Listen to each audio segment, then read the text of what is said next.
Imagine the heart-pounding chaos of an ambush tearing through Fort Liberty, North Carolina mortar shells, exploding like thunder, shattering the morning calm as elite Army Rangers are pinned down in the open bullets, whizzing past like angry hornets. In that desperate moment, a quiet janitor named Emily Harper steps forward, grabs a sniper rifle from the wounded commander, and says firmly, "Let me handle this." The tough soldiers stare in shock.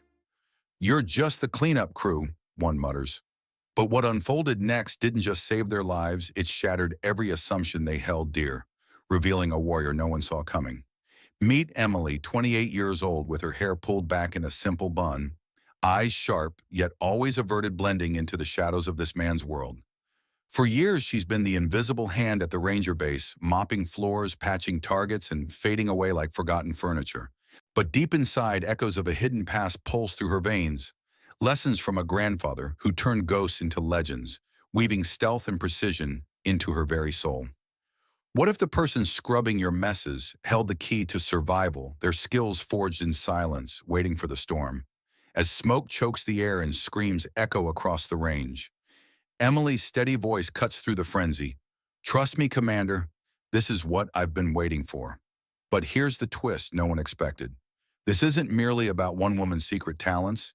It's about unraveling a betrayal that echoes from decades ago, a conspiracy simmering within their own ranks. Stick around, because by the end, you'll question everything you thought you knew about the heroes hiding in plain sight. What echoes from your own past could rewrite your future? Those echoes from the past weren't just whispers for Emily Harper. They were the quiet rhythm of her everyday life, pulsing beneath the surface as she went about her unseen duties.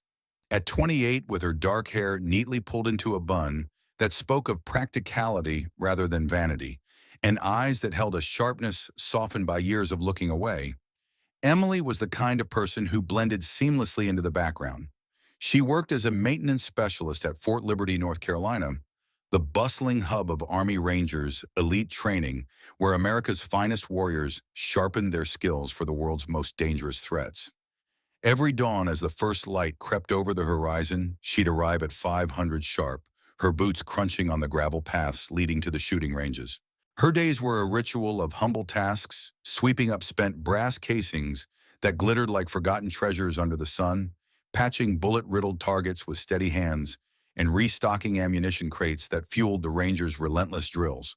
To the soldiers who thundered through their exercises, jumping from planes, navigating obstacles, and firing rounds with mechanical precision, Emily was little more than part of the furniture, a reliable shadow ensuring their world ran smoothly without a second glance.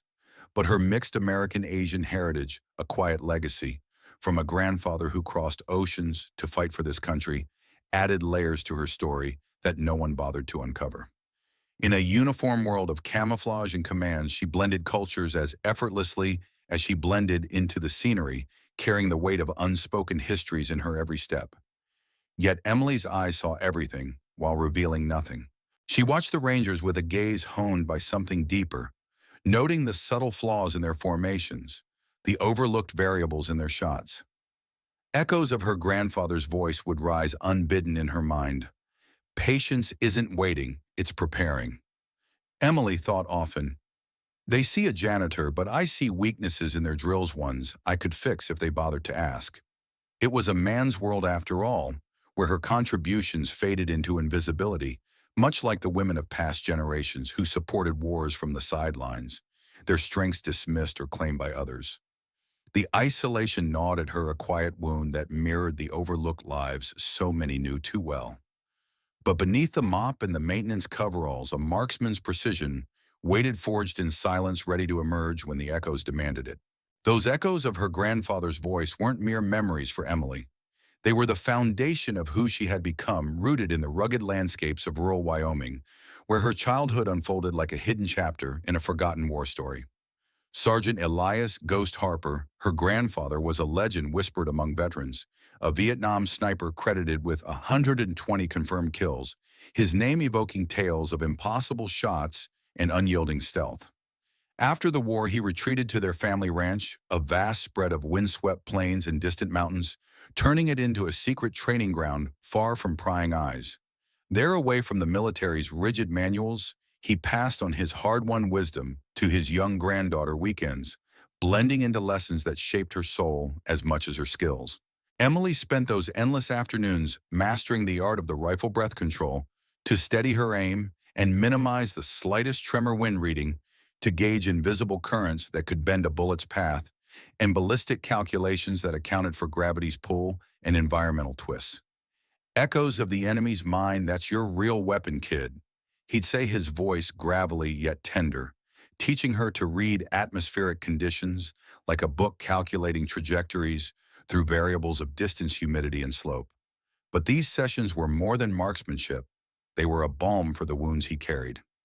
Emily witnessed his struggles with PTSD, the nights he'd bolt upright, screaming from jungle nightmare that replayed the horrors of ambushes and lost comrades, his body trembling with hypervigilance, his mind trapped in flashbacks of betrayal by those he trusted. Through it all, he found healing in the steady rhythm of aiming and firing, sharing stories of treachery that lingered like shadows, even hinting at a secret will, tucked away, filled with echoes of betrayal from old mission comrades that he warned might resurface one day. He trained her relentlessly, knowing the military's doors would slam shut on a girl like her. "They won't see past your skirt, Emily." He'd grumble, his words a bitter echo of the gender barriers that had defined his era and now threatened hers. The injustice stung, planting a wound that grew with every perfect shot she made, every competition she dominated in secret. Those lessons forged her not just as a shooter, but as a survivor of unseen wounds, carrying forward a legacy of resilience that whispered of strength born from silence and pain. The barriers her grandfather had warned about weren't relics of the past.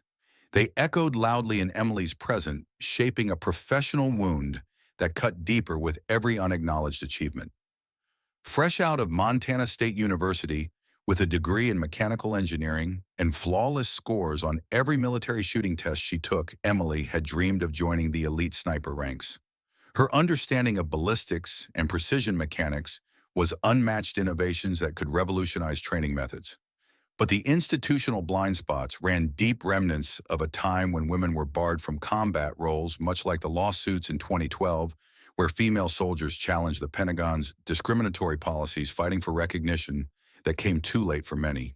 Recruiters with polite smiles masking outdated biases suggested fitting roles in support logistics or admin, while her groundbreaking ideas on environmental adjustments for shots were quietly credited to male instructors who had the credentials to claim them. The sting reached its peak when Emily, competing under an alias in civilian marksmanship contests, shattered records with accuracy that left seasoned shooters in awe. Yet when she applied for sniper school, the rejection came swift and stinging. "This isn't for women like you," they said, echoing the very exclusions her grandfather had foreseen. The frustration simmered, a quiet fire, fueling her decision to take the maintenance job at Fort Liberty. Better to be on the edges of that world than shut out entirely. She watched from the shadows as men with lesser skills advanced her potential, dismissed in a culture still healing from its all-male history. Commander Alex Thorne embodied that world perfectly. At 42, with a chiseled jaw and a reputation forged in 18 years of high-stakes operations, he led Ranger Team 7 with unquestioned authority, earning loyalty through proven grit and tactical brilliance. He respected competence wherever he saw it, but his lens was shaped by decades in all-male ops where women were reliable in support, but never seen as tactical assets. To him, Emily was just that efficient, dependable, the one who kept the ranges pristine. "Good job on the targets, Harper, keep it clean," he'd say offhandedly, never pausing to wonder about the mind behind the mop. But one evening, as Emily restocked ammo crates near the barracks, she overheard a hushed phone call from a young ranger, his voice tense. Yes, something about old weapons from Nam, the deal's on. Echoes of her grandpa's betrayal rang in her ears. Could history be repeating itself? This base hides more than dust. She thought, a knot of suspicion tightening in her chest, hinting at shadows far darker than her own invisibility. The shadows Emily sensed lurking beneath the surface of Fort Liberty erupted without mercy, that fateful morning transforming a routine training day into a nightmare that tested every soul on the base. At precisely 08:47 hours, the first mortar round slammed into the administration building, its thunderous boom shaking the ground like an angry giant awakening. Smoke billowed in thick choking clouds, debris raining down as small arms fire erupted from the high hills overlooking the ranges. The Rangers, caught in the open during urban warfare drills, scrambled for cover behind concrete barriers and abandoned vehicles, their world suddenly a kill zone commanded by unseen enemies. Radios crackled with frantic urgency. Contact, contact. Hostiles have breached the perimeter, estimate 12 to 15, with crew-served weapons and sniper support. This is not a drill. The attack was meticulously planned, exploiting shift changes and blind spots in the base's defenses, a betrayal that hit like a gut punch in the heart of American soil. Commander Thorne, barking orders amid the chaos, took a bullet to the shoulder, the impact spinning him like a rag doll as blood soaked his fatigues. Two of his men fell in the initial barrage, their cries piercing the air, stirring echoes of the hyper-arousal that haunted veterans like Emily's grandfather. Bodies on eternal alert mines trapped in survival mode. The team was pinned ammunition, dwindling the high ground, giving the attackers perfect fields of fire. Panic rippled through the ranks, but for Emily, who had been replacing targets at the 800-meter line, when the first explosion knocked her flat, fear gave way to instinct. She didn't flee like other civilians. Instead, she low-crawled through the dirt, her mind racing with assessments, estimating distances, to muzzle flashes, spotting firing angles, calculating the wind's whisper that could turn a shot deadly. Echoes of her training kicked in. Think like the enemy. Her grandfather's voice urged a steady anchor in the storm. As bullets sparked off nearby concrete, Emily reached Thorne's position, her coveralls dusted with earth, her eyes locked on his with unflinching resolve. "Commander, your marksman's down. Give me the rifle," she said, her voice cutting through the din like a blade.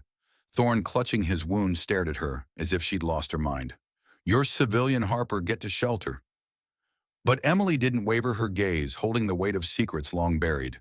The rifle in question was an M110 sniper system, a precision tool chambered in 7.62 mm NATO semi-automatic for quick follow-ups, designed for engagements up to 800 meters, familiar territory for her hidden skills. "Trust the echoes, sir, or watch your team fall while we wait for backup. That's 15 minutes away." She pressed her words, laced with the quiet authority of someone who had prepared for this moment in the silence of overlooked years. In that heartbeat of hesitation, Thorne saw something in her, a ghost of the warriors he'd lost, a spark of capability that defied every blind spot in his world. With a grimace, he handed over the weapon, the decision feeling like a leap into the unknown. Emily took it without tremor, moving tactically, low-crawling, like a ghost through the haze, her path a testament to the unseen strength that blooms when the world finally demands it. The base's hidden darkness had surfaced, and so had she. Emily moved like the ghost her grandfather had trained her to be, low-crawling through the haze of smoke and flying debris. The M110 sniper rifle clutched tightly in her hands as she made her way toward the observation tower. Bullets zipped overhead, ricocheting off metal and earth, but she pressed on her breath, controlled in rhythmic inhales and exhales to steady her nerves, just as Elias had taught her, minimizing any tremor that could throw off a shot. The tower loomed ahead, a skeletal structure offering elevated vantage over the chaos, and she climbed it under fire, each rung a test of will, her coveralls now torn and smeared with the grit of battle. At the top, she set up with textbook precision, prone position bipod, deployed scope adjustments dialed in for the shifting light and distance. Her mind raced through calculations, a mental loop echoing her grandfather's lessons: whine, drift, pulling the bullet sideways at 600 meters elevation, compensating for the inevitable bullet drop as gravity tugged it earthward over that span. "Overwatch to ground," she radioed calmly, her voice steady despite the pandemonium below. "Visual on primary sniper position at 2 o'clock, standby for shot." Thorne's team, still pinned and bleeding, held their breath as Emily factored in the variables: a crosswind at 5 miles per hour from the northwest, humidity thickening the air, and the subtle mirage from heat rising off the ground that could distort her view. She exhaled slowly, her finger on the trigger, and fired. The 7.62 mm round cut through the distance with surgical precision, finding its mark on the enemy sniper, who had been picking off Rangers one by one. He slumped forward, his weapon tumbling into the brush. Below, a cheer rose faintly amid the gunfire. Petty Officer Ramirez, bandaging a comrade, whispered in awe. She got him. One shot. But Emily wasn't done. She transitioned smoothly to the next target, a machine gunner 650 meters out, partially concealed behind rocks. Leading moving targets through broken terrain required anticipating their path, calculating not just drop and drift, but the lead time for the bullet's flight. Adjusting for movement, she murmured to herself, the echoes of ballistic math looping in her head: velocity, trajectory, environmental drag. Her second shot silenced the gunner, the third eliminating a spotter directing mortars, each round a testament to skills honed beyond any standard course. The team below felt the tide shift their suppressors, falling one by one, lives hanging on her unseen hand. Then pain exploded in her shoulder, a grazing bullet from an enemy counter-sniper, tearing flesh and sending a jolt that echoed the nightmares her grandfather had endured. Blood warmed her sleeve, but she steadied, drawing on that inner resilience, the PTSD coping he'd modeled through steady aim amid his own demons. Pain echoes, but focus endures, she thought, pushing through like he had in those jungle hells. Thorne, watching through binoculars, keyed his radio. Overwatch outstanding, keep engaging. Emily's transformation was complete, from invisible janitor to the guardian overlooking their fate, her shots dismantling the assault with mathematical grace. As she scanned for more threats, something caught her eye through the scope, the enemy's rifles glinting in the sun. Not modern AR platforms, but older M16 variants, M16A1 models, the kind issued en masse during Vietnam, chambered in 5.56mm with their distinctive triangular handguards and full auto capability, infamous for jamming in the mud and heat of those wars. Echoes from her grandpa's war flooded her mind, the stories of unreliable early models, failure to extract under fouling, pitted against the rugged AK-47. This wasn't random. These weapons, smuggled or salvaged from that era, hinted at a deeper connection, a conspiracy tied to the past. This isn't coincidence, she realized, her heart pounding with newfound urgency. It's connected, old grudges resurfacing. Thorne's voice crackled over the radio, laced with disbelief and grudging respect. Holy cow, Harper! She's out shooting us all. In that moment, the blind spots began to crumble. The overlooked woman, proving that true capability defies every expectation. Her precision, a bridge between generations of unseen warriors. The realization that old grudges were resurfacing hit Emily like a fresh wound, her mind reeling from the sight of those Vietnam-era M16s. As she descended the tower, the M110 slung over her good shoulder, blood still seeping from the graze that burned with every step. The echoes weren't just metaphorical anymore. They were a living thread pulling the past into this bloody present. With the immediate threats neutralized and the team's position stabilizing, Emily slipped into a nearby equipment shed, her instincts screaming that the attack's precision pointed to an inside job. Pulling out her phone hidden in her coveralls pocket, she accessed the scanned copy of her grandfather's secret will, the one he'd left with cryptic codes scribbled in the margins, warnings of betrayal from his Cambodia mission, where a comrade had sold out their position for personal gain. Her fingers flew over the screen, decoding the sequences against fragments of old mission files she'd researched in quiet nights, piecing together patterns that matched the attacker's tactics, entry points, weapon caches, even the timing. The codes aligned perfectly, revealing a name from Elias's past, a traitor whose family ties lingered like a curse. But the shock deepened when she cross-referenced base personnel, Petty Officer Jake Ellis, the young ranger, on Thorne's team, the one always lingering near the armory with shifty eyes. Jake wasn't just bought off by whoever orchestrated this. He was the grandson of that very comrade who had betrayed her grandfather, a lineage of deceit echoing through generations. Echoes of history repeating, Emily whispered, her heart aching with the weight of it, the personal sting amplifying the base's chaos. This wasn't random sabotage. It was a vendetta, revived old weapons, smuggled to settle scores from a war that never truly ended for families like theirs.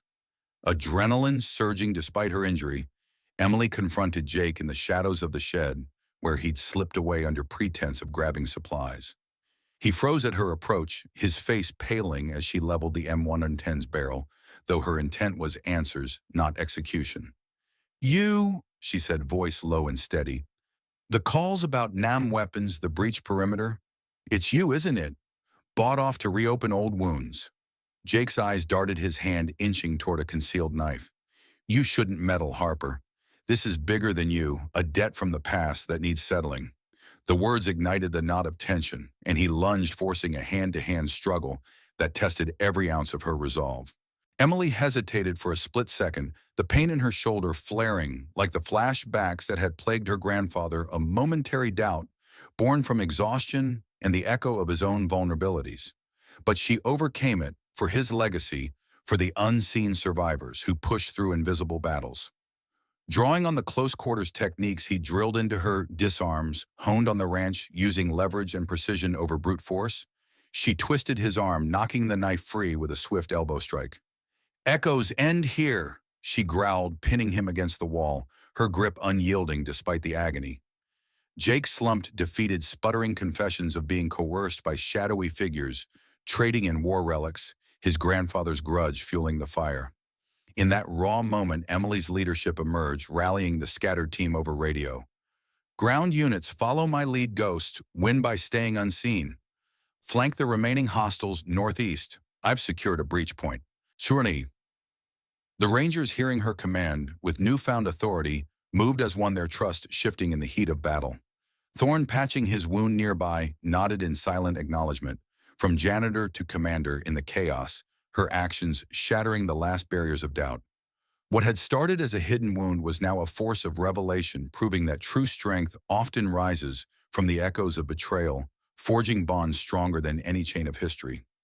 The bonds forged in that shed of confrontation grew stronger still as Emily emerged. Jake in tow, his confessions spilling like a dam broken.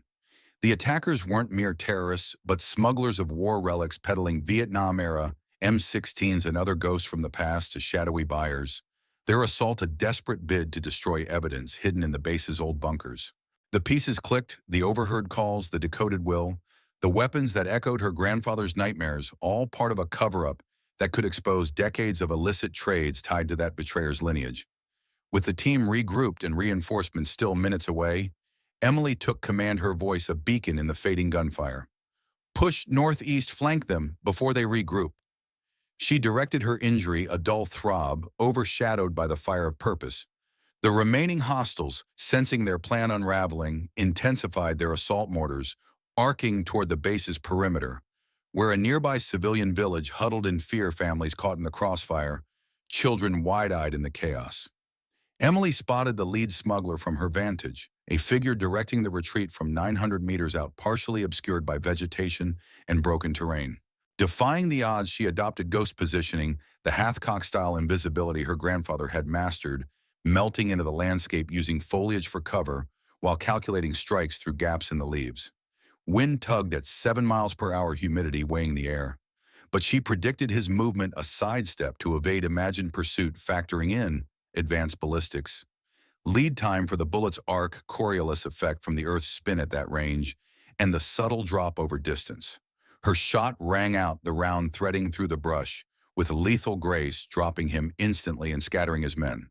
But the true heart of the moment came as the smuggler's fire turned toward the village, endangering innocents who had nothing to do with old grudges. Echoes of innocence, can't let them pay for this. Emily thought, her resolve steeling as she shifted fire, eliminating threats that could harm the kids peering from windows, their small faces a reminder of what wars steal from the future. The team, inspired by her lead, surged forward, securing the perimeter and protecting the villagers, their survival, a humanistic triumph amid the wreckage. As the last hostiles withdrew northeast, disorganized and fleeing, Emily coordinated the pursuit. Hold the line, QRF incoming. We've got them on the run. The base held lives, spared the conspiracy's veil torn wide. In the aftermath's hush, as medics tended wounds and the team caught their breath, Thorne approached Emily, his expression a mix of awe and revelation. Harper, that shooting, you saved us all. But how? She handed back the M110, her eyes meeting his without the old invisibility. Then came the twist that bound them forever. Thorne's voice softened.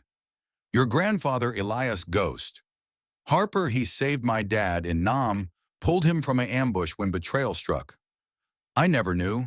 The debts echo through us. The words hung like a bridge across time personal threads, weaving the fabric of their shared history. Forgiveness, blooming where bias once blinded.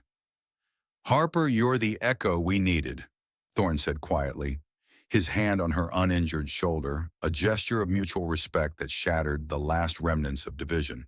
The team survived, forever changed Emily's leadership, the spark that turned janitor into legend. Capability transcends credentials. She realized echoes prove it, rising from the overlooked to redefine what strength truly means, a lesson etched in the hearts of warriors who finally saw the hero in their midst.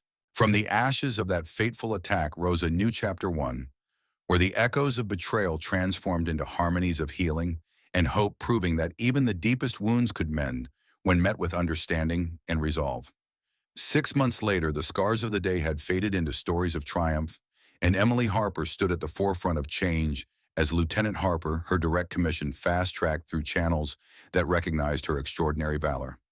No longer confined to the shadows of maintenance, she now ran advanced marksmanship programs at Fort Liberty, weaving in lessons on diversity and mental health that the base's initiatives had long championed. Programs born from the Army's post-2013 push to include women in combat roles, ensuring every soldier, regardless of background, could thrive.